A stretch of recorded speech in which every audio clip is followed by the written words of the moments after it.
کوم څوک چې د سهار د لمانځه بعد د تشهد په حالت کې دغه یوه کلمه ووایي، د الله رسول فرمایي چې د ماښامه پورې به الله رب العزت د هر قسم د بد شي څخه، د شیطان د وسوسو څخه، د شیطان د حملو څخه، د جناتو د حملو څخه، د جادو د اثر څخه به الله رب العزت محفوظ وساتي. او که چیرې څوک د ماښام د لمانځه بعد یو انسان د تشهد په حالت کې ناست وي، دغه یوه کلمه ووایي، الله به تر سهاره پورې حفاظت کوي.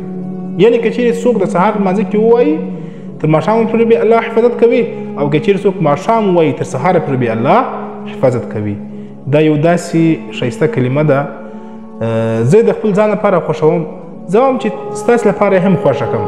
تاسې هم ووایاست او دغه پیغام چې څومره کولی شئ دومره شیر کړئ درسره، چې یو څوک په دې باندې عمل وکړي، ثواب به تاسې ته در رسي، تاسې د هغه په ثواب کې ضرور شریک یاست. هغه کلمه څه ده؟ څه وخت چې د سهار لمونځ وکړئ،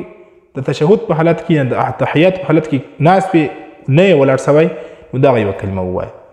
لا اله الا الله وحده لا شریک له له الملک وله الحمد